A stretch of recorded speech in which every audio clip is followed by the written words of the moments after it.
Hey everybody, we're back. Attempts at Governance episode 210. We got it all right this time. And we're lucky to have you back with us here in Denver. Early here in Denver, but maybe late where you are. We're just happy that you are here with us today. We are going to start with the state of the funk. The best way to start the show, Funky? Thanks so much, Jay. The State of the Funk is quite enthusiastic today because I've been getting to see friends old and new here in Denver. It's been a great time. Vibes are very high. Really looking forward to seeing what the Polkadot booth looks like this year because I've yet to be to the main event. So I will finally get to give Limo a big old hug and many other friends that I will get to see. And then, of course, we have the ecosystem agent meetup tonight. So that should be a good time as well. I don't know how long Grandpa will be able to stay, because I probably turn into a pumpkin by 10 p.m. But really excited about everything that's happening, and I'm really curious to see the new Space Monkeys with Paul from V-Break, and of Ooh. course more value brought by the initial Connor Daly ref and of course Andrew Stallings and Chris, and having their hands involved and getting them involved in the ecosystem. So exciting days ahead, and I look forward to seeing all of you very, very soon here, those of you who are here in Denver. Thanks so much, Jay. New Space Monkeys is incredible. Finished editing it last night, and you're going to love it. The trailer will be out at, what is it, 3.5 hours from now, 3 hours and 15 minutes. That'll be out on the Twitter there, so do check it out. And yeah, looking forward to seeing you at the event tonight. I think through the mentioned space, it's been 5 days. I think they've had over 3,000 people come through there. But that's probably too low. It has been amazing how many people have been through there and how many people who had no idea about Polkadot, not even there for Polkadot, but get exposed to it while they're there. It's amazing stuff. So thank you very much, Funky. We'll see you tonight. We'll now throw it over to Limo for Referenda Gone By. Thank you very much. And yeah, it's been nice to see everybody, mainly at the Web Zero Block Space Mansion. It's pretty cool. So I guess we'll get into it. And this is really weird because normally AAG is really late at night for me, and it's like super early in the morning here, so it's pretty weird. So there are 5 refs gone by. The first one, and I'm sure we will talk about this later on, is from Parallel Finance on the whitelisted call track, ref 1445. This was approved and aimed to rebond 200,000 DOT for Parallel Finance. Bit of an issue with that one, and yeah, we'll talk about that at some point. Then we've got a couple of esports referendums. The first one is by G2 on the big spender track, ref 1398. This got sudden death and got rejected, and it was for 495,000 DOT for a fine-tuned and dedicated onboard strategy into Polkadot. Then we've got Team Vitality on the big spender track, ref 1388. It was also rejected, and it was for 3.72 million USDC for a technical and marketing partnership with Team Vitality. And probably we can talk about the RFP system again, maybe a bit later on in the show that we spoke about on Monday. So I think that might be the way to go. Then we have Amfork, and I have seen the Amfork team yesterday on the medium spender track, ref 1407. This was approved, and this sets the curators for the legal bounty. So looking forward to some teams getting some legal assistance. And finally, we have Peter on the small spender track, ref 1413. This was approved, and it was for 21,000 USDC for the Jam Grey Paper Reader. And that are all the refs gone by. Wow, lots to unpack there. I mean, first starting with the 2 big esports refs that we discussed. So we had Team Vitality, as you said, and the G2. Interesting about Vitality, how the French DAO came in favor of this last minute, lifting it above. It's 0%. But this G2 snipe, who was responsible for this? Do we have any idea?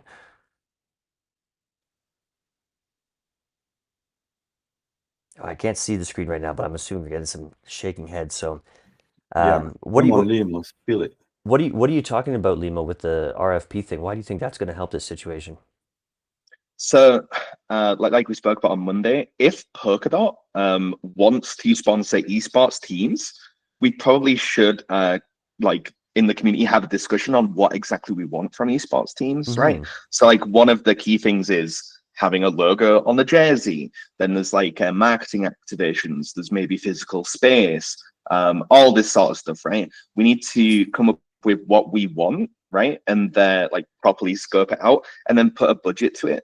And then we can have our BD people reach out to esports teams, and they can tender for it, right? And that basically lets us set the cost, and then if the cost is good, the teams will probably like fight each other, right? So they'll try and give us more stuff than what we asked for as well.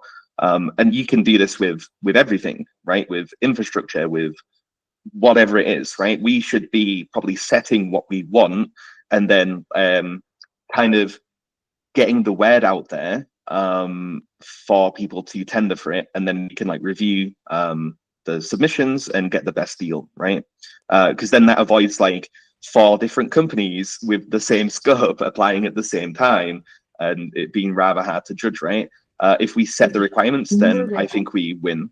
So Sounds very good. And look, we have Angie Dalton just came into the call here. Angie, nice to see you last night. We're just talking about Yes. this G2 and Vitality. They both got shut out. G2 at the last minute. We're talking about RFPs and negotiating our way to what we want. Do you have any thoughts on that? Yeah, so we just did a call with FaZe Clan this morning, and they are really excited about joining in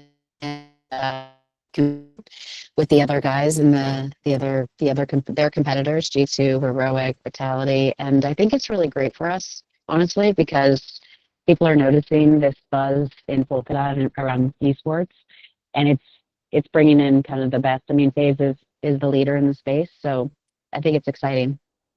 And I So think I reached out to Moon. I don't know if he's on the call, but I think he's key to the strategy here because of what he's doing in the community build. And no matter who ends up quote winning, you know, this I think he's going to be key to execution in terms of really creating these funnels for engagement. perfect. So we have four teams competing now for our love. What was that new team you just said? Face something? FaZe, FAZE. Oh, So Phase. FaZe Clan. Oh. Yeah, Banks is pretty well known. I mean, the crew, like the talent in FaZe are really yeah, internet culture carrier leaders. Now, this is not the FaZe Clan, you know, talent. This is the esports team. So similar to Vitality and Heroic and G2. Mm-hmm. They have many divisions, but if it goes well, you know, maybe we get Banks excited. Maybe we get, you know, some of the other talent. Rug. There's a lot of talent that's very well known. Kai Cenat's connected. So yeah, it's That's exciting. amazing. I think they're an American team as well, I heard, right? Or global. Oh, sorry, I was on mute. I mean, esports is pretty global, but they're all American. The ones that that are most LA well known. based. Yeah. Yeah, yeah, yeah. The Wow. house is in LA, so they have a house where they all live, where they create content. So, Cool. but again, this is the esports team. And this is not, it's not like we would be like in the web TV shows every day or anything like that, Mm-hmm. but it is all one organization. And I think the esports could lead to that. Good. Banks is the CEO. Banks is the CEO of FaZe Clan. Okay, good. Wow, such exciting stuff happening with Polkadot and gaming and esports. Thank you very much, Angie, and safe travels. If we lose you here, Thank you. the other thing we had, Limo in Ref Gone By, you mentioned this parallel situation. Now, this has been months and months and months, and as you said, we passed this Plan B to rebond the 200 dot for parallel finance, which means we must only have one more ref to successfully save this parallel finance situation. Limo, tell us the good news. The good news is there's no saving it now. So that referendum passed. There seems to be an issue where the dot was staked, but not with active validators or something like this. Yes. Because in Polkadot there is a function called fast unstake, which kind of becomes available if you are staking dot but haven't received rewards for like 28 days. So the attacker used the fast and stake function to make the dot transferable. So this was first noticed by the hydration team because there was a sudden big swap of dot, like 10,000 dot in one clip on the Omnipool. So it's like, oh, who's doing that? And it was the attacker. And they seem to have swapped the dot on hydration for USDC, USDT, and bridged it to Moonbeam, and then bridged it from Moonbeam to another ecosystem. And then there is a wish for change from the attacker, kind of slating a lot of people pretty. But if you do some analysis on that text, it does say that it's probably a Chinese person that's wrote it, and the parallel team is Chinese. So maybe, you know, I mean, I don't know what to make of that, but it seems the people are very competent at Polkadot and know a lot about the parallel team. Maybe a disgruntled former employee, perhaps. yeah, I mean, there's a lot of inside information here. So just to summarize this post, so the attackers communicating with us via refs, which is pretty advanced in its own right. You know, sometimes it's kind of hard to get a ref up even, but more throwing dirt at Parallel Finance, saying they've done some dirty things, especially Yubo, who we've had on the show multiple times, but they're talking about misappropriating funds. Well, we call it theft here, by Yubo personally. Also broke the news to me, at least, that Yubo has stepped down from CEO, and now Tom too is the new CEO. I saw it here before I saw it on Twitter, and yeah, it also looks like Parallel is going to wind down all services by August 1st. So that's the news there. They also threw a bit of dirt at the fellowship for not catching this this mistake. But I mean, honestly, the resources we are putting into this mistake that, you know, doesn't belong to the Polkadot community at all, is crazy. I mean, even this show, we put in, I don't know, a lot of time now. Of course, it's important, but yeah, I guess the game is up, isn't it? Looks that way. Okay. Still, thank you for everybody who participated and tried their best, but looks like we were up against a great dev and somebody well motivated to make sure this happened. So sorry to everybody. Peter, you had a comment on this. Yep. Oh, you're muted there, mate. I think you know. Not on this proposal. I just wanted to raise my hand because Cole might have to leave soon. I think Jacob also has a call, so I wanted to try to get our proposal in next, but Wanna we'll pump wrap that up the Yubo convo. Well, do you have any comment on that? Because I think we are wrapped up, but It's all correct. Everything you say about Yubo and Parallel is correct. okay, everything, all sides. All right. Yeah. Wow. Interesting. Well, good riddance, and sorry about that, everybody. Okay, we will bump this Volmex thing up here. Let me just pull it up in the show. Yeah. So we had a really good call earlier this week with Jacob discussing some of the things that Volmex could bring to a potential perps DEX in the Polkadot ecosystem, including a lot of interesting conversation we hadn't delved into before about how it could actually benefit the treasury in diversifying the sort of risk profile within the treasury on DOT tokens. So yeah, I wanted to hand it over to Cole and then Jacob to give a quick update before they both have to get on to their next business call. Super. Yeah, Jacob, you want to kick it off or should I go for it? Let's start. It's your proposal. Cool. Feel free. Yeah, so great to be here again. We're really excited about, so my colleague Alex from the Volmex BD team also joined this call. Hey, Alex. So yeah, we're really excited about this proposal. We've been pushing forward a bunch of integrations in the Volmex ecosystem with, you know, different DEXs and Solana and EVM. And I think, you know, Polkadot would really benefit from being one of the next players to adopt the BVIV index and other innovative indices that Volmex launches and has launched. And so really excited to bring the BVIV index, which is, for context for anyone who wasn't on the last call, the index, our flagship volatility index. It's really the leading Bitcoin volatility index in the crypto space right now. It's adopted by TradingView, CoinMarketCap, Bitfinex, FalconX, OTC Desk, Arbelos, and two others. And so we're really confident we can bring a lot of market makers, takers, users to this product in the Polkadot ecosystem, which will drive adoption for Polkadot DeFi and really help you guys lean into what is going to be one of the next big things in the DeFi space, which is volatility products and index products. And so by being early to that new emerging segment, I think would be really lucrative for Polkadot and increase its, you know, mind share in the DeFi ecosystem. Also, Volmex, we're based, you know, primarily in the US. We can also help be a conduit for more North America adoption of Polkadot, which I think is really important with, you know, everything happening with the US ETFs and the new admin. And so we'd love to help grow Polkadot DeFi as well as Polkadot in North America. And yeah, Yoon and Peter have been really helpful throughout this process. Thanks, Yeah, guys. so I just wanna confirm that we had a very nice call early this week.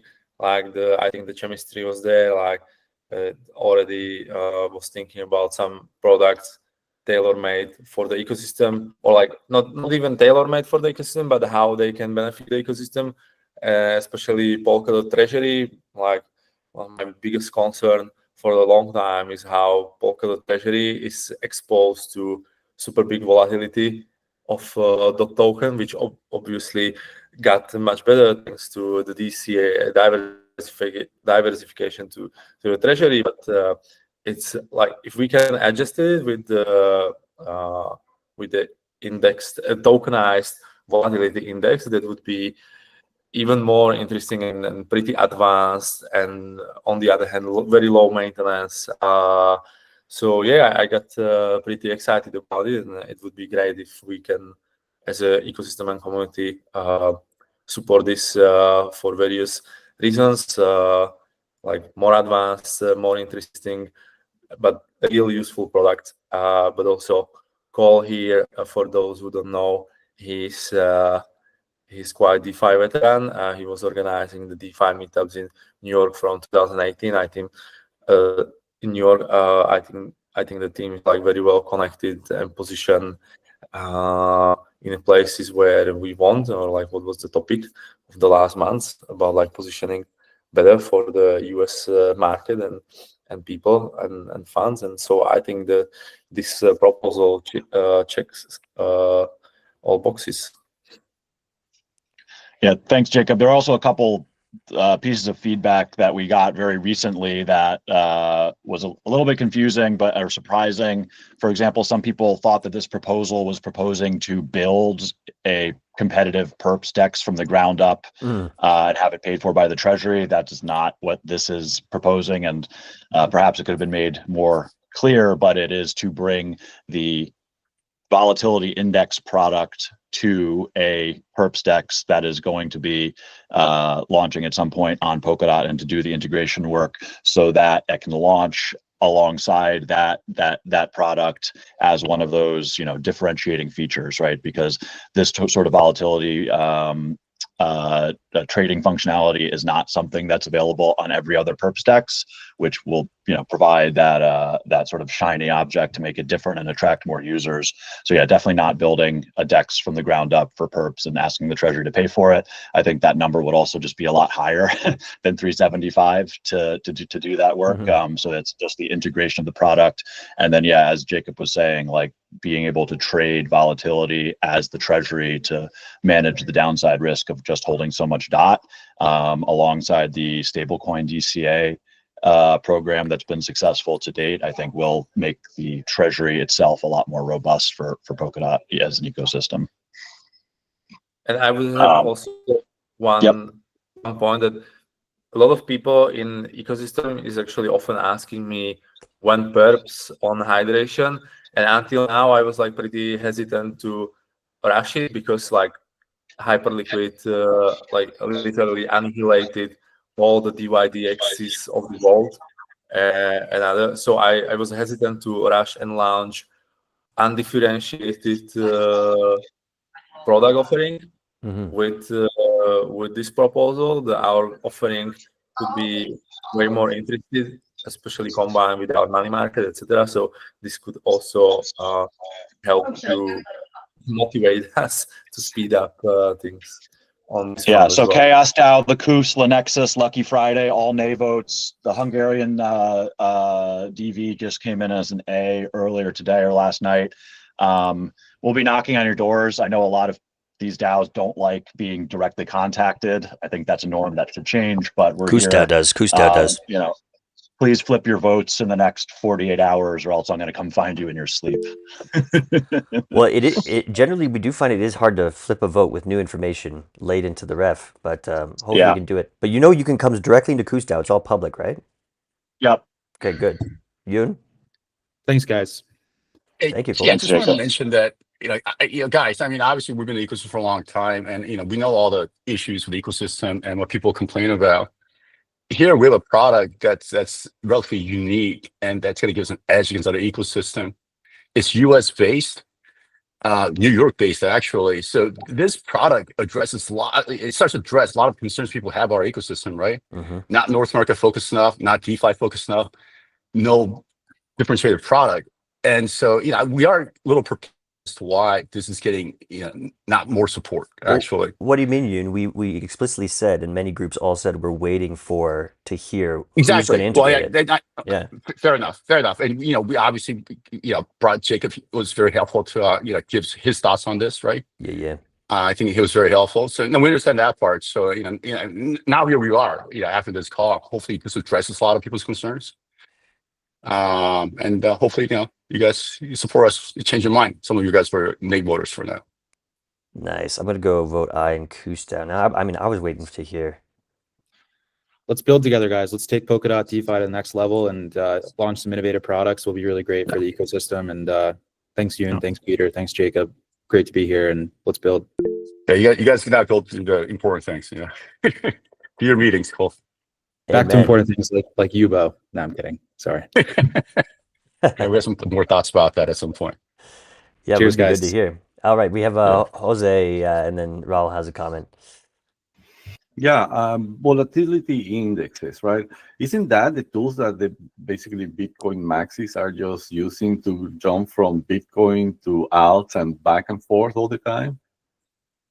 So the BVIV index is very negatively correlated with the market when it's fearful. And so just like the VIX index in the US equity market, it's a very good tool for hedging, diversification, speculation, other strategies involving mean reversion. And then it's also a powerful indicator, which is just widely adopted by TradingView, CoinMarketCap, and soon more financial media. So it's not just about speculation. Like to your question, it's more of a hedging instrument and very unique exposure to the market. Cool. And Raul? Yeah, I have one comment and one question. The comment is, I think the proposal is very, very interesting, particularly in terms of impact. I think if it helps users from projects that literally move the Polkadot ecosystem, like hydration, we should definitely pay attention to it. My question is, I'm not sure if I missed it in the presentation and you mentioned it. How long is the timeline for delivery? What's the roadmap here? And a third comment that is not related, but I just want to say happy birthday to Peter. I hope you had a good birthday yesterday. Thanks, Raul. It was great. I'm 35 years young. Happy birthday, Peter. The timeline, Peter, do you know the timeline, the DEX that's communicated? We're ready to go whenever. Our so there's a sort of 6 and 9 month sort of timelines. The initial 6 months is working on most of the back end stuff on the Volmex side to get the product ready for integration on Polkadot, and then there's a little bit of a sort of unknown in there based on when this perps DEX is going to be ready to launch. So some of these were estimates with a sort of guesstimate on when the actual perps DEX itself would be ready to launch. But in the proposal, we have a 9-month timeline broken down with all of the various workflows that we would be pursuing, and then with the launch of the product sort of pushed in the 6 to 9 month time zone based on when that potential perps DEX launch happens. But that is obviously very subject to change based on, as Jacob said, if he's excited about moving forward more quickly because this differentiates that product, it can be a lot faster. But there's quite a lot of back end development needed to sort of bridge the Volmex product into the Polkadot ecosystem and prepare it to trade on this potential DEX. Hey guys, it was a pleasure attending. I'm going to drop right now. My colleague Alex is going to stay on the call if anyone has more questions. Thank you everybody for the opportunity. We're really excited to work with Polkadot, and again, let's bring BVIV and Volmex indices to the ecosystem and take this to the next level. Cheers, guys. Thank you very much. See you, Cole. Yeah, happy to answer any questions. Well, I think we're also at time here, but I just checked in Kustau and it's almost no activity. I think people are waiting to hear about this, so please do get in there and share the good word. I don't know what's going on in Chaos DAO, but we'll have to see how they're doing. But guys, thanks for coming on the show and happy birthday, Peter. Thank you. All right, we're gonna throw it now to the title of the show. Oh, you think, eh, Mario? You think? Yeah, I have two guests. They arrived at 5, so All if we right. can, Oh, if we wow. can do it now, that would be great. Bold, very bold. We are going to now go to WAGOI. Okay, we're going to WAGOI. Take it away, Mario. Well, thanks a lot. So before we dive in, a quick reminder what our proposal was all about. So at WAGOI, we're all going to own it. We only had one goal, and that was the vehicle data market is currently estimated at 750 billion. That's what I explained last week. And basically what we want to do is we want to make sure that vehicle data is returned back to its rightful owner, which is the driver. And that is now all possible with legislation in Europe. Now, Peak did an announcement last week, and it created significant transaction. It sparked lots of waves on the Twitter environment. And that announcement was also translated into multiple languages. And what was quite interesting for me was that that momentum led to almost 500 people joining the waiting list. So people are actually waiting for this. And what is also good, all these people that went to our website and they saw the Polkadot logo. Now, last week I said we're going to do a technical presentation. I switched it last minute. That's because I have two very special guests today. And they're going to explain why data spaces in Europe, and especially in the automotive industry, is crucial. I have Ulrich Ahle. He's the CEO of GaiaX. I mentioned that previously as well. And I have Chris Mason, and Chris Mason is the CEO of Visita. And they will take each couple of minutes to explain why WAGOI is important also in the automotive industry. Chris, you're first. Go ahead. Hey, well, thanks, Mario, and thanks to everyone for having me along today. I will promise to take only 2 or 3 minutes of your time in support of our friends at WAGOI today. As I said, my name is Chris Mason. I'm the CEO with Visita. We're the international membership organization for companies involved in the technology of mobility. If we could go to the next slide there, please, Mario. We've evolved in recent times from a traditional membership organization for the automotive technical community. And with our new approach to meaningful engagement, we're delivering the most successful period in our organization's long and rich history. We achieve our new era success through opening our community to those of like mind and intent, focusing on whatever the technology of mobility means to them against our own membership ecosystem requirements. With this in mind, WAGOI's purpose is highly relevant and meaningful to us and our community as we consider their mission against ours and that of the international membership community of Visita, which WAGOI is an integral member of now, and will be able to connect with their peers from all of these companies and more as we move forward, from legacy OEMs and their suppliers from the traditional industry to new technology players that are delivering the myriad technologies required for the mobility and transportation of people and goods today, to the finance and insurance companies and infrastructure companies that are managing the transition, the V2X requirements, and so on and so forth. In terms of our membership community, we manage it very, very closely. We're not looking to grow as big as we can, to get as wealthy as we can, but bring the right players to the ecosystem for the benefit of all.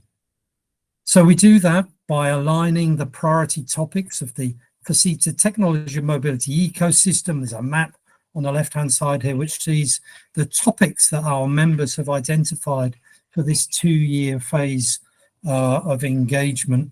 And then we enable the peers around the world from in our member companies to progress thought leadership and knowledge share, professional networking and B2B opportunities through the new era blended engagement strategy that we launched last year, combining a digital and in-person engagement strategy, which enables more colleagues from any member company to achieve the highest levels of meaningful engagement in our 75-year history, which means WAGOI and their colleagues have a real opportunity to extend the concept of their propositions to many, many players within our evolving industry.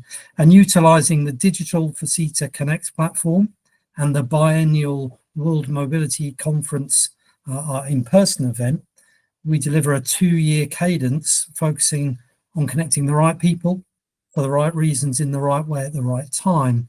And WAGOI will deliver a great contribution and take great benefit from being a valued member of this community, and supporting them to achieve their goals is my objective.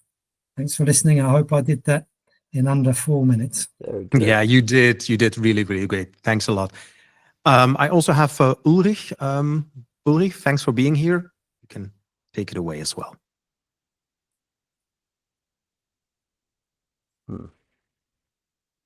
Are you still here? I don't hear Ulrich. Maybe now I'm unmuted, huh? Yeah. Now you're unmuted. Okay, so sorry for that. So very good afternoon and or good evening, good morning from wherever you're dialing in.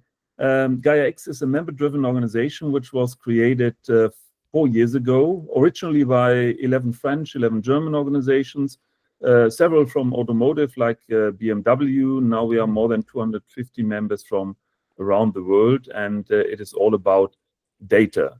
And I'd like to quote 2 sentences from the famous Draghi report, the former Italian Prime Minister who did this report for the European Union. And 2 of his key statements are: the key driver of the rising productivity gap between Europe and the US has been digital technology, and the EU should promote cross-industry coordination and data sharing to accelerate the integration of AI in European industry.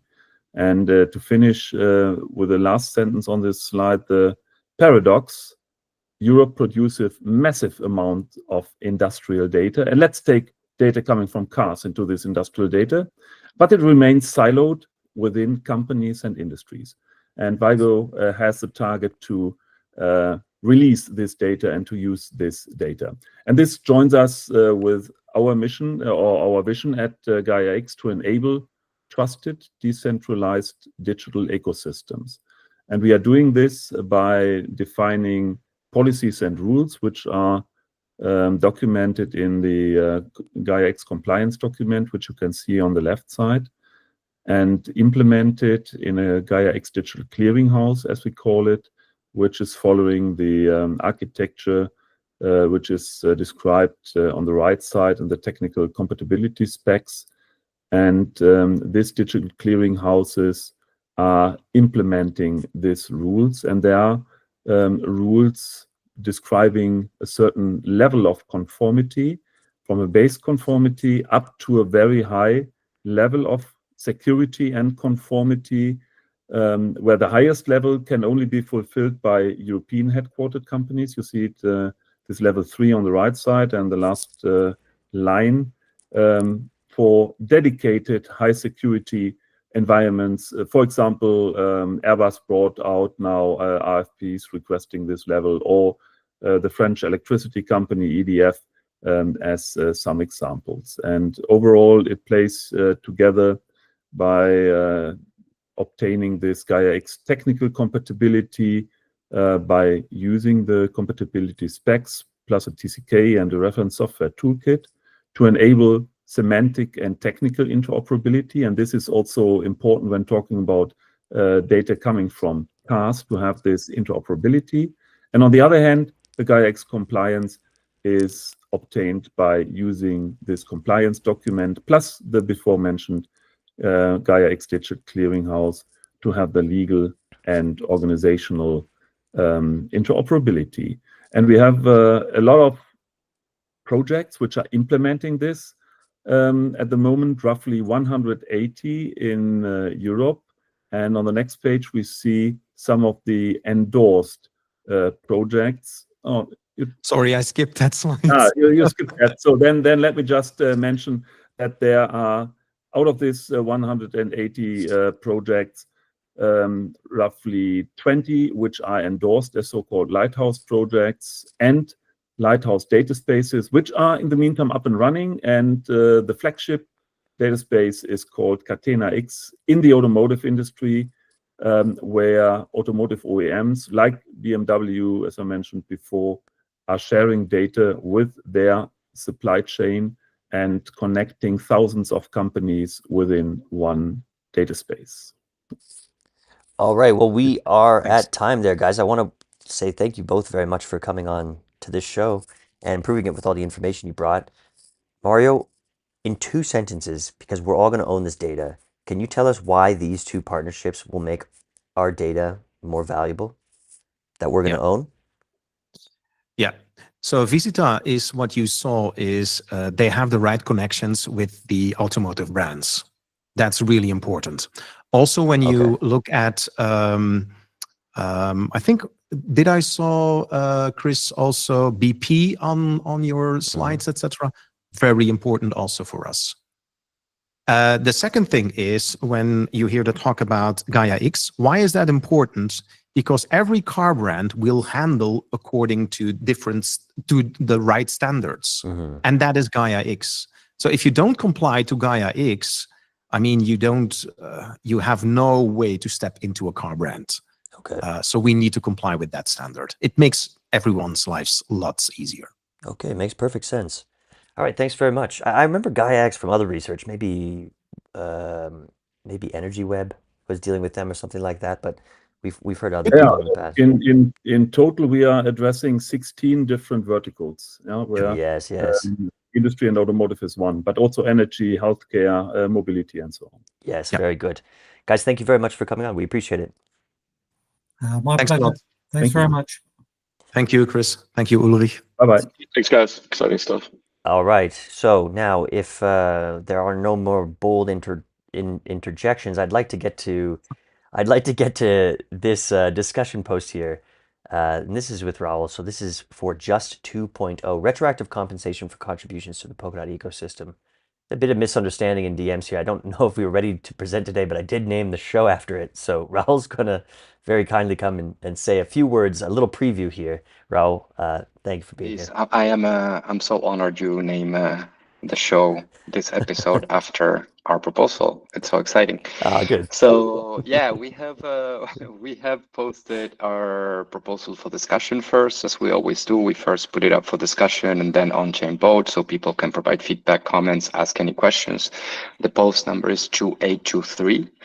And very, very similar to our last proposal from last year that covered the 1st of December 2022 to 31st of March 2024. So that was 2 years of work. This one covers the from the 1st of April 2024 to the end of December 2024. The tasks and the work that we've been doing for the Polkadot ecosystem with Just Ventures, which is Altar, which you might have seen around the rooms and the channels and myself, has included quite a bit of stuff. It includes supporting and executing runtime upgrades, facilitating OpenGov implementation, guiding treasury proposals, providing technical assistance, managing governance discussions, supervising some of the bounties, and engaging in key ecosystem activities. Of course, we have, if you enter to the proposal, you will be able to see a list of contributions that is divided or classified into 3 categories. The first category is governance and ecosystem support, of course, because that's one of our main tasks. Over this period, we have provided support for treasury proposals, which continues to be a very prominent and key focus of our work. We've also been deeply involved in the creation and supervision of bounties. You guys all know our approach and our opinion on bounties as one of the greatest mechanisms, but badly used, so to say. but crucial part of scaling the ecosystem. At the moment, we're working very, very closely with Braille on the UX Bounty to implement RFP system, and also with the Spanish team on Polkadot Spanish Bounty, which we'll see what happens. I believe this is still up for vote. Additionally, we've been working on and advising on the Polkadot Ambassador Collective, supporting the establishment of the fellowship and the fragment funded system. We've also oversaw the extension and operational improvements of the Secretary program, which should facilitate smoother processes within the ecosystem. A key initiative we worked on was also our structured database of projects within the Polkadot ecosystem, which you can find the link and the raw database over there. A bit on the technical support and collaboration with key ecosystem teams. We've been working a lot with the Web3 Foundation, with Snowbridge, with Paradigm team, with Parity Technologies to ensure smooth operations across the ecosystem. This work involves technical support, operational improvements, advisory efforts across various Polkadot initiatives. Another key area of contribution also has been advising the Polkadot Community Foundation on their governance structure at the initial phase back in 2024. And also our support for the Polkadot Technical Fellowship remains ongoing. We've been involved in coordinating technical proposals as well as providing logistical assistance, in-person interviews assistance during the fellowship gatherings, and also preparing documents and guides to onboard new members. And the last category is the community engagement and education, which, I mean, we've seen each other in many, many events. We've been part of many panels and stages, online and physically speaking. And we've also been part of the effort in the Polkadot and Kusama community channels, moderation and activation, as well as answering questions and whatnot. Among other teams, you can find the complete list in the proposal with the teams that we've been working, but we worked quite a bit with Snowbridge, with Novasama Technologies, of course, with Subsquare and Polk Assembly, with the Polkadot Blockchain Academy, with WebZero, with Dublib, with Chainalysis, with ChainCef, with Velocity Labs, with LimeChain, with Braille, with Polka World, with Fluffy Labs, with Crecimiento in Argentina, with Subscan, with Velocity Labs, among other people. I just want to make a last note. You can find, of course, all of this information in our proposal, including the budget with our hours, the calculation for these hours and for our time. And I just want to make a quick note on why a retroactive proposal, because I know this is a topic of discussion in the community. Some community members believe that people should get paid for work done in the future. Some other people believe that this should be retroactive and show the work that has been done. Also, I think the centralized voices opinions on this are divided. We've always done our proposals in a retroactive way. This was a team policy since we started back in 2022, and we want to try and set the standard for teams that can operate with retroactive funding and don't need funding from day zero to operate. We're a team that doesn't need funding from day zero to operate. And we also think this provides a more accurate amount of hours worked, so we don't overcharge the treasury, which we don't think it's fair. Another difference we have regarding the last proposal is that this time we're requesting the allocation in USDC, not on DOT like the last time that we did so. We're requesting it in USDC because the European Union has decided to limit the operations and transactions with USDT. So we've decided to go for USDC. We're a German company, so that's the reason we're doing it with USDC. And finally, I also want to state that, as you might see in the proposal, besides the financial reimbursement, this approval is also a signal, right, from the community for us to continue our work under these same retroactive terms. If someone else has a different opinion, we're happy to talk about it. We're happy to accommodate and to compromise. This is definitely in discussion phase. So yeah, that's what we've been doing so far.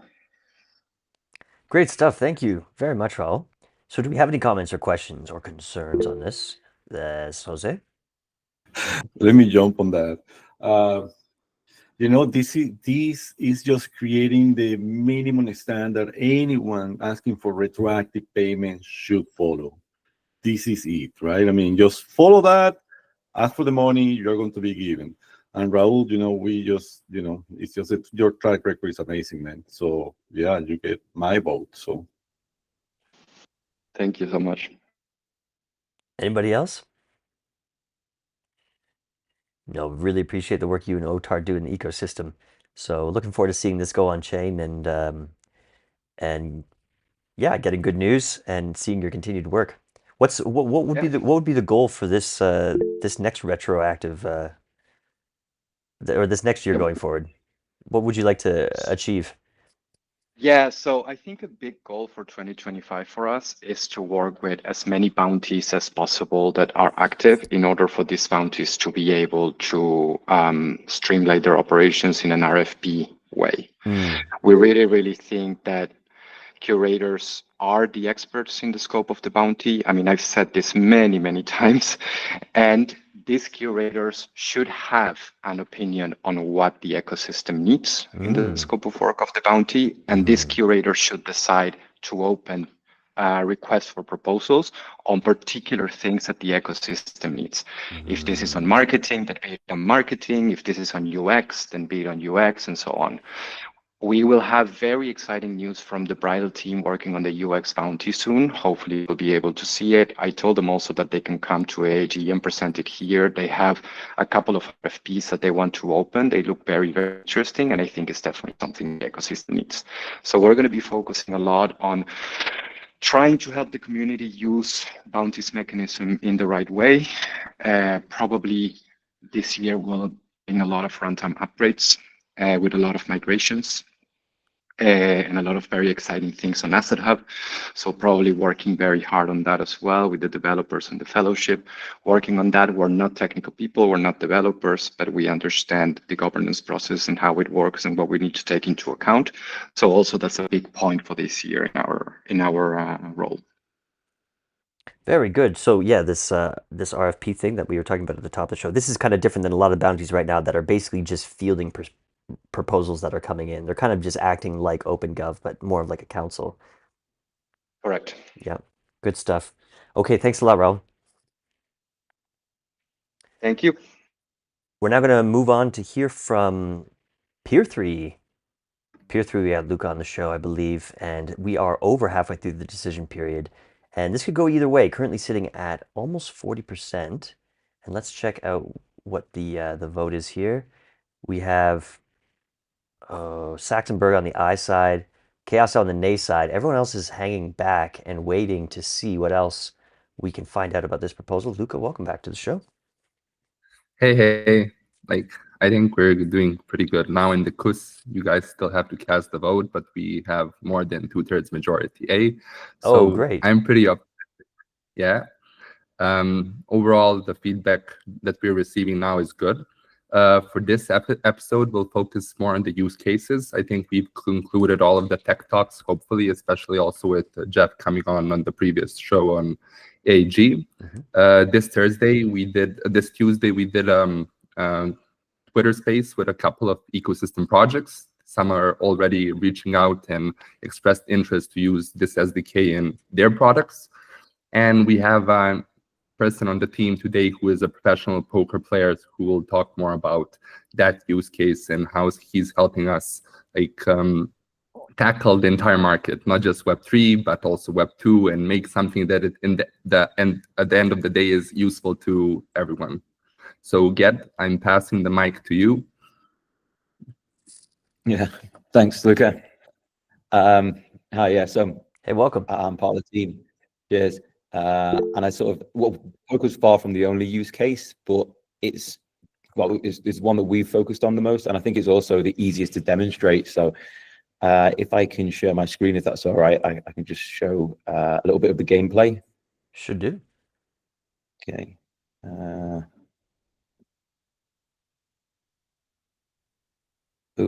Sorry, is that showing up? Yeah, here it comes. There you go. Oh, Oh, sorry. I'm just trying to share a video.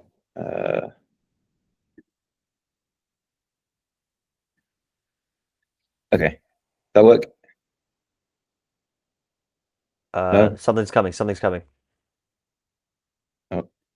Yep. Yeah. You're sharing your whole screen. Okay, cool. Yeah, probably not the best way, but it's working. Oh, good. So basically, there have been iterations of poker on the blockchain in the past, but they've just been so slow, it's basically unplayable for anyone who is an actual poker player. Within about 2 minutes, you just quit and after pulling your hair out. So the site that was doing it has actually closed down now because it was just basically not commercially viable for them to keep going because the product didn't do what it was meant to do. But this is the demo that they have left up from when it was running. So I'm just going to sort of play this and just try and explain a little bit about how slow it is. So this is our biggest competitor. Well, it was our biggest competitor. I'm starting the video with the hand about halfway through because frankly, it will just take too long to show the entire hand being played out. But you can see that every time a decision's being made, you've got kind of this waiting period going up here, and then someone will make a decision, and then the transaction will be pending, and that has to go through before the next decision can be made. So best case scenario, we're sort of losing somewhere in the order of about 5 seconds out of every 20 seconds. It's just downtime that you're just sitting on your hands waiting.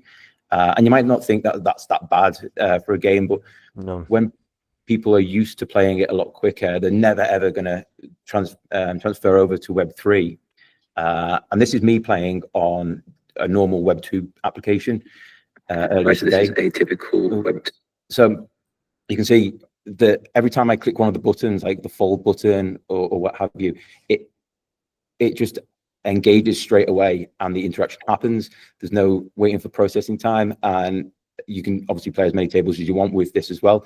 So I am playing 4 tables here, but I'm probably making a decision every, I don't know, like half a second, right?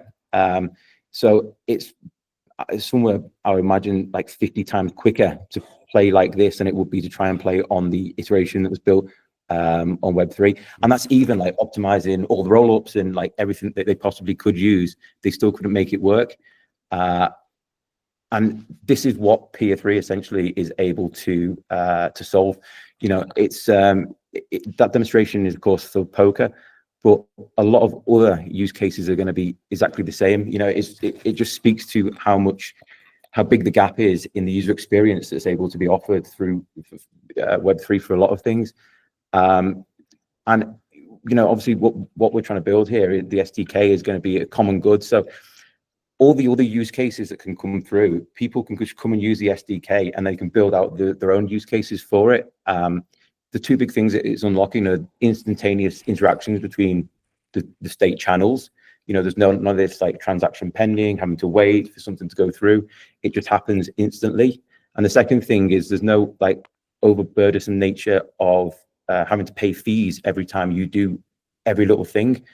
You know, if I want to play poker, every time I click the button, I can't pay a fee for that because otherwise it'll just drain my bank account within about 2 seconds. I still pay a fee, but I just pay them at more appropriate intervals. And again, Peer3 lets us unlock that use case. And, you know, I think what's going to happen is you're going to see a lot of people, because it's not available on any of the chain, these state channels don't really exist, certainly to the degree that Jeff and Luca are able to produce them. So what's going to happen is you're probably going to attract lots of tinkerers from other blockchains who aren't able to get things working on those chains, come over to Polkadot, on board themselves, start playing around, and maybe some of those start building out some of the other use cases as well. You know, there's loads of stuff. It's like in-game real-time sports betting could be possible because of the instant interactions. I don't know. Order books arbitration could be like really increased. There's just lots of things that can be, you know, use cases unlocked. And then I guess what I want to touch on lastly as well is, oh, and also it could be a perfect partner for Gab's proof of personhood as well, because a lot of the use cases marry up very well with proof of personhood. So it could be the thing that helps show that off quite well.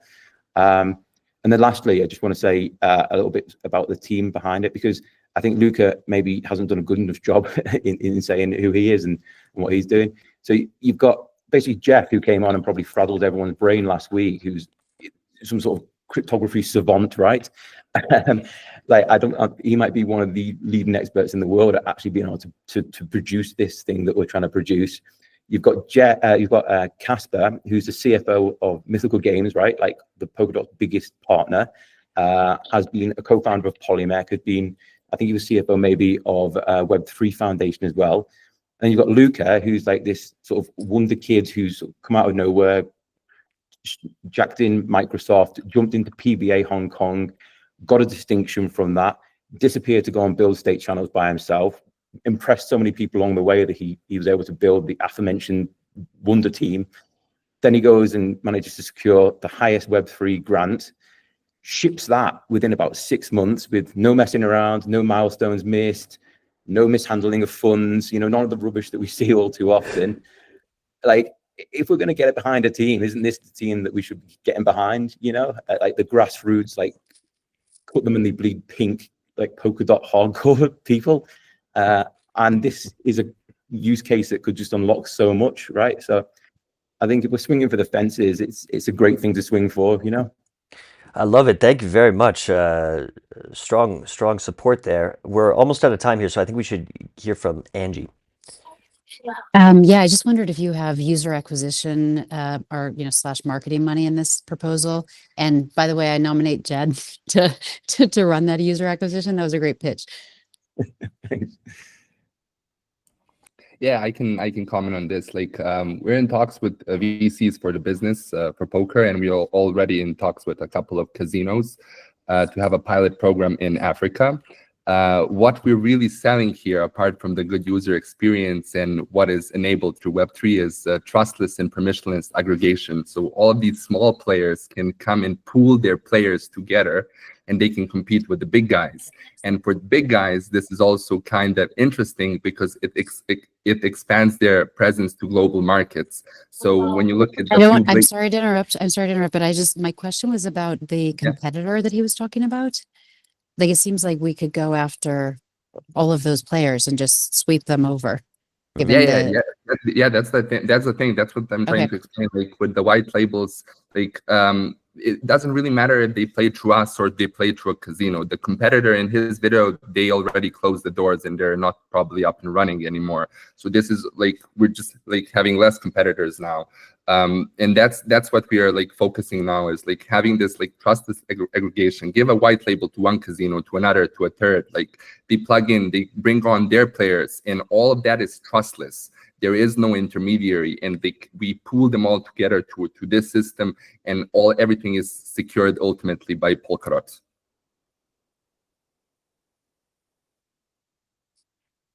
All right, great stuff. Thanks very much for the presentation. And it was a nice display of this latency thing that we've been trying to get across. And this is really what this Peer3 project is going to unlock beyond poker. But it's great to see that we actually have a use case for this key infrastructure. Sometimes we just build the infrastructure and then we forget. So that's very good. Thanks very much for coming on, guys. Appreciate it. Okay, we are going to wind down the show pretty soon so we can get moving on to the conference here. But did want to mention real quick, because this turnaround is so rapid. This is Decentralized Voices cohort number 4. And this is coming up very quick. The deadline to submit for the 4th cohort is March 5th, which is going to be, what is that? For a second, is that next Thursday or something like that? So by this next show, potentially everybody should be submitted. This is going to retain the exact same philosophy and direction as the previous one. You can take a look at the data from the previous cohort. So let's see here. Kind of the top voters looks like DAO, Lucky Friday, Chaos DAO pretty big as well. Looks like Chaos DAO was pretty even on the ayes and nays. DAO a lot more positive. Same with Lucky Friday, a lot more optimistic on the funding here. Lenexus also a little optimistic, surprisingly. And Polkadot Hungry a little bit lighter on the votes, but still a major contributor to this cohort. It'll be interesting to see how many people actually end up resubmitting here. But did we have any words on the Decentralized Voices? Because at the same time, there has been some calls on the forums and on Twitter to assess the usefulness of DV and also its original intention. Wondering if we have any thoughts or comments on that from the panel here. Yeah, Raul.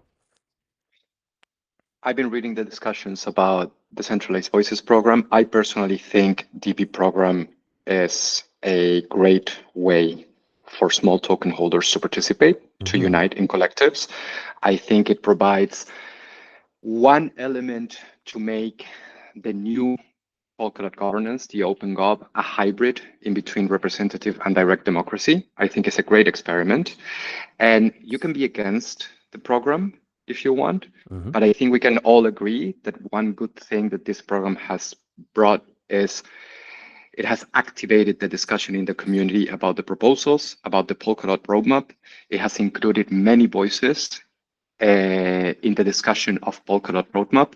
It has made a lot of people deep dive into what Polkadot is, what the architecture is, and how the treasury works. And those are very, very positive things for the Polkadot ecosystem as a whole. Very good, Lorena. Muted. Oh. Yes, I'm. I agree with Raul about the. For me, it's a need to have decentralized voices. Is our. We should take into account that Polkadot is the best or the biggest DAO in the world, and in this ecosystem, and with decentralized voices, we can prove different things. Okay, OpenGov work better, in my opinion, with decentralized voices. But we should recognize that the community, there is a lot of noise in the community with different things.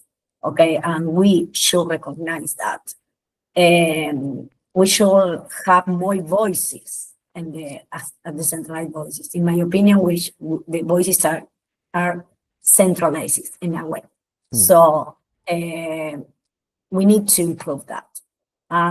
2 or 3 things that were comments in the forum is interesting, related with how about to reduce the time that the centralized voices could be selected, okay, 2 or 3 times, and then stop being selected and give the to other, that not repeat the people that participate in the centralized voices. Even the communities are bigger, but if you are public people in one of the centralized voice, should be avoid to vote in others, okay?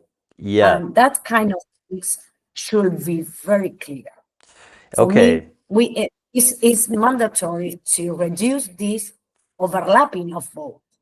Okay, we cannot vote in different votes, decentralized vote, because all of us, we are few people that vote in each referendum. So we are the same in different DAOs. So we should try to avoid that. So one thing you mentioned there is term limits, and that's kind of an interesting idea with different implications. But the other one here is this forum post here. Wow, it's labeled "Time to Say Goodbye to Decentralized Voices," but its main point is that you have the same people voting in different decentralized voices groups, right? Which may seem unfair, but and maybe I would tend to agree with you. I'm not sure, but the fact is, we actually can't police this. It's impossible to police until we have proof of personhood.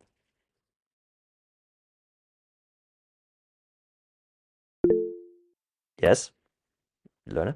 Yes, I agree with you, but it's a fair way that, okay, I'm voting now because I am now decentralized voices for this DAO. Okay, I will decide in which DAO I will vote. So I should inform, okay, that I'm participating in this and that DAO, and I will decide in only one DAO vote. Okay. Yeah, it's just we should be clear and transparent. I understand. It's just a trust-based system, which isn't going to work, right? We actually can't rely on a trust-based system because we can't see what's happening in several of these DAOs, right?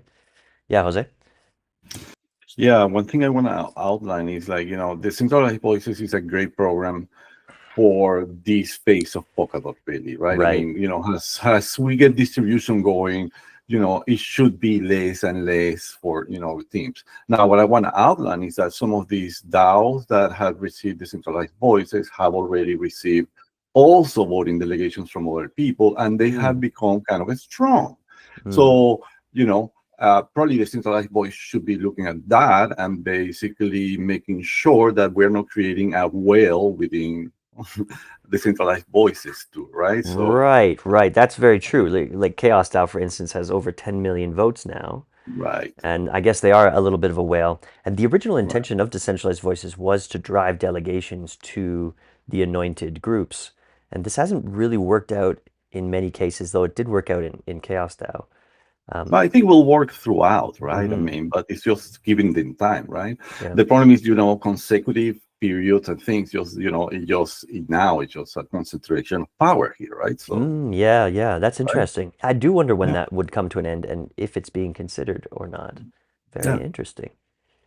Okay, the other piece of this I want to bring up is the decline in DOT that is participating here. So we've shown this chart on the show a few times now, and it's circulating on Twitter again. But we have seen, and there's many factors at play here, but we have seen total DOT power declining since the middle of last summer.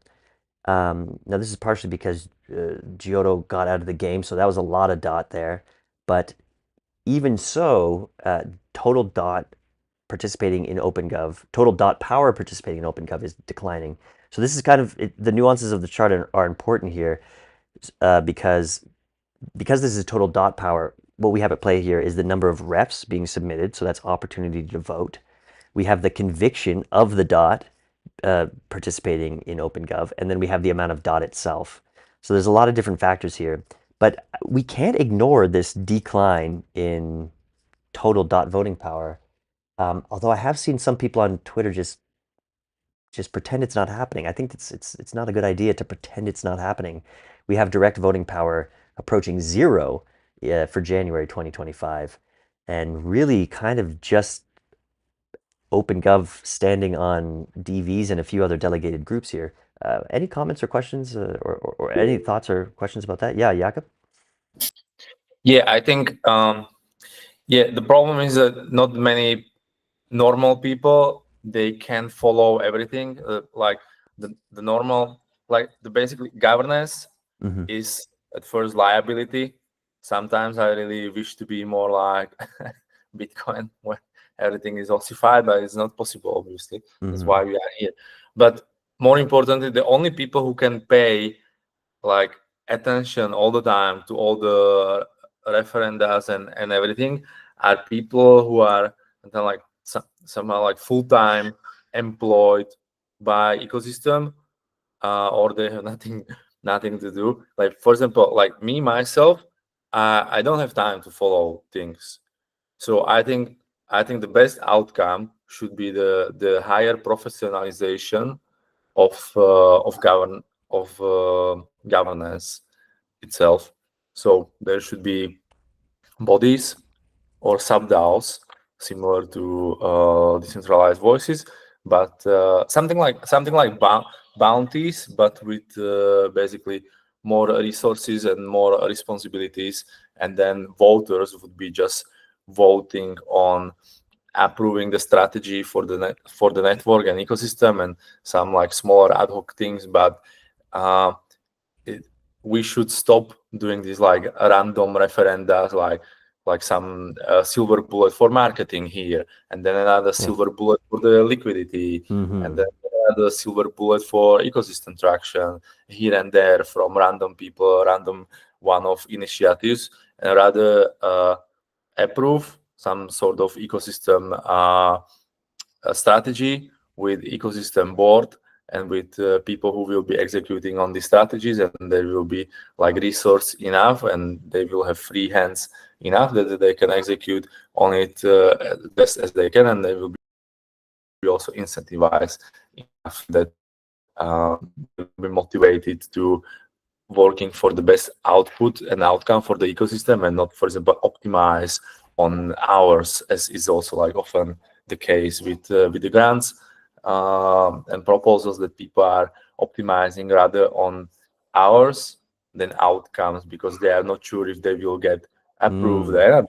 in future. So they rather stretch the thing for as long time as possible, so they will have secure job, and they don't need to be afraid of like getting new grant. Because also like the process of like getting votes and everything is not like pleasant process for anyone, and also like many like people like me who were trying to get companies outside of the Polkadot to come into ecosystem, like you could see like how they were terrified just by mentioning that, oh, like, let's go through this governance process, and just like seeing like what's happening there.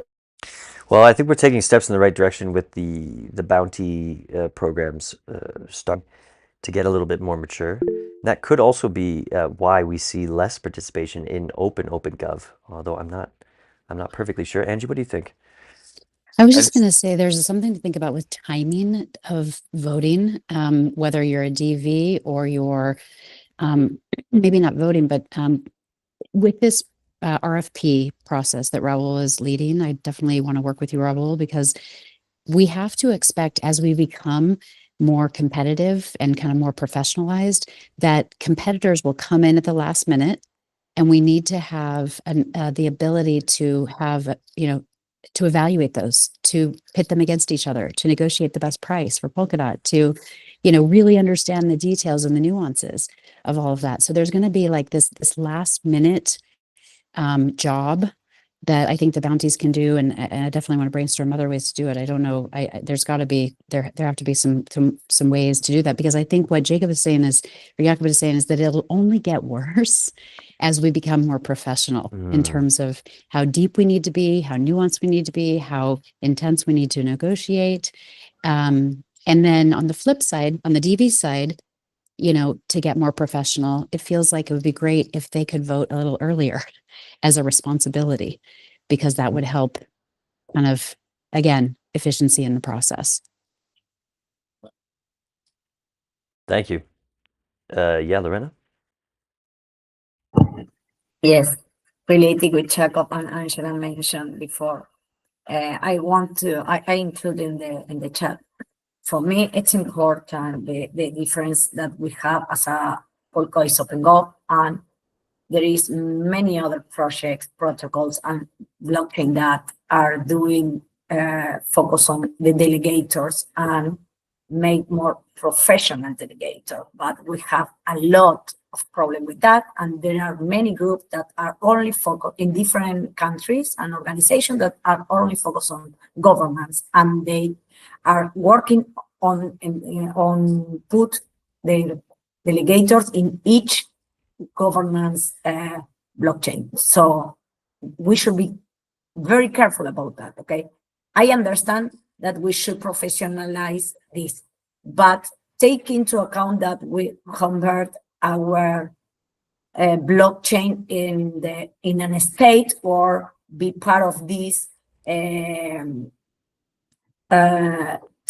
this kind of group that only are interested group and lobby group. So there is in each blockchain, okay? And manager can manage a different blockchain with the same group. We should be careful about that. All right, Jakob. I just want to say that also there is good that Lorena mentioned these like professional groups. There is like multiple advisory companies from US actually specializing this, but there is also very clear conflict of interest and others. So it's it's hard, and I think that actually like one of the interesting option would be to just find or identify people who are living and breathing Polkadot governance, and they were doing so far a great job in, for example, like exposing some grifting or like doing good DD on the proposals, which save a lot of money to ecosystem and give them more resources and make them like bigger owners of the network. Because even like holding a dot, even holding a lot of dot, isn't often enough for people to care. Like there are like VC funds who had even at some point 9% of Polkadot supply, like outrageous ownership of network, and they never vote for a single proposal or others because they don't have time, they don't care, they are not interested, they're not interested to be like part of the drama or something. So we should rather find people who could be like stewards of the governance, but being also like properly compensated for it, because first of all, like this show itself, I think is doing God's work for making governance more transparent and just like more fluid and better in general.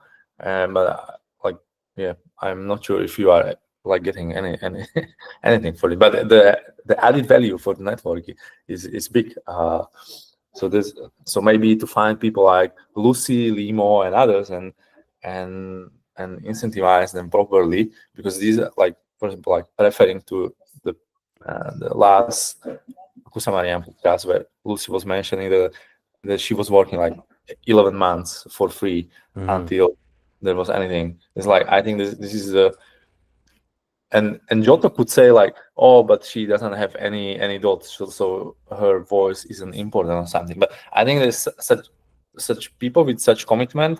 It's just example that even if they are like poor in the eyes of some whales or something, their like mental or life or time investment is for the greater good of ecosystem is higher. And on the other hand, you could have like companies like Blockworks or others doing the professional advisory for the DAOs, or for example like Gauntlet Network in like DeFi risk modeling and others, and people are more. And when I'm reading the, for example, Arbitrum forums and others, like people are more and more actually frustrated with these companies, because also they are all over the place, and there's like conflict of interest because they are often like invested in competitors.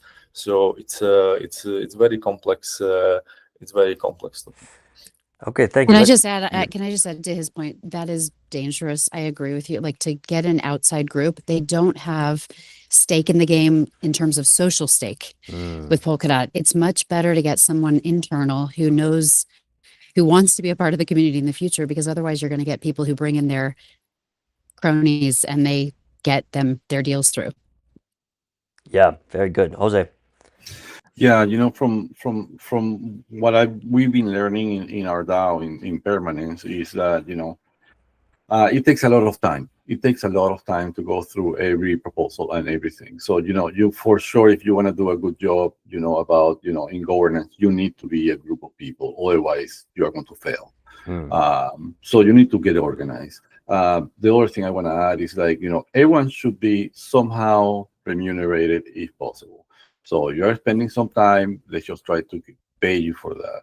If your comments are really good in the referenda that are going, you get you know, compensated for that. Or at least it's not compensated per se. You're not going to get a salary, but it's a token of, you know, of, hey, we're in this together, right? So it's like, yeah, I can think things growing out that way, but it's like, you know, coming into the space has a, you know, solo voter it's not going to happen anymore, right? We need to get organized. So. Well, I appreciate the conversation, guys. I think it's important to talk about this stuff.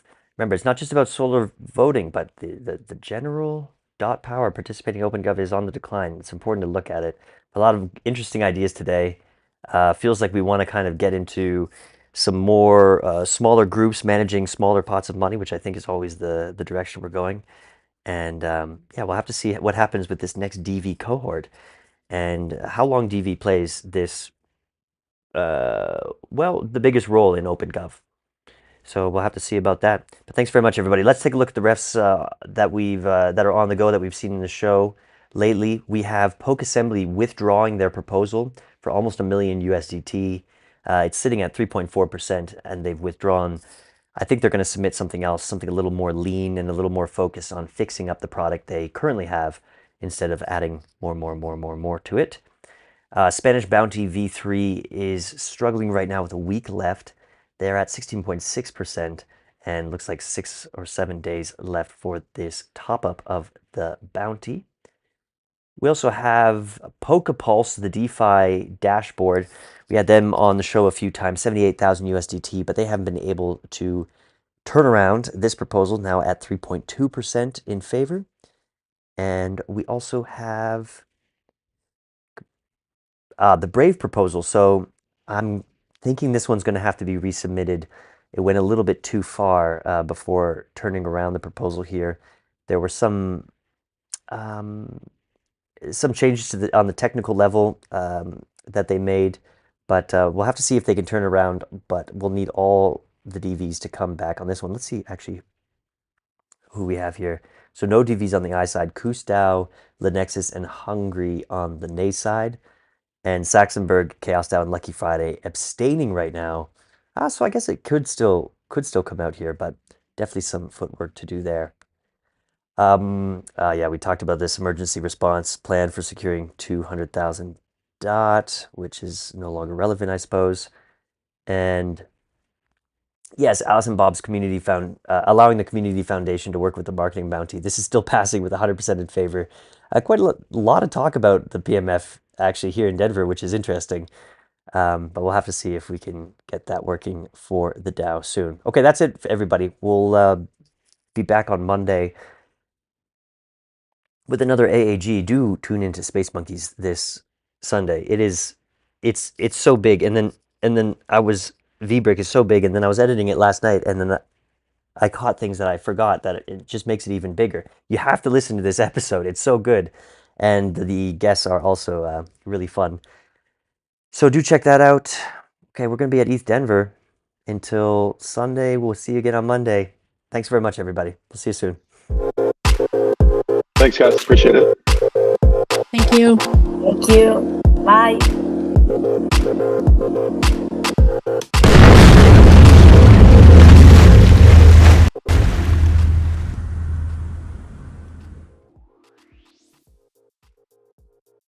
The easiest thing to think about with VBrick is that we're like YouTube for the enterprise. Most all of the global auto manufacturers are our customers. You know, I've known Connor and his family for years, and I've been involved in the racing industry for a while. We have been using AI even before the Gen AI. Sometimes videos contain negative value, which takes us to the latest innovation in Polkadot and why we're here, because we're now experiencing the same, questions on, well, where does the video come from?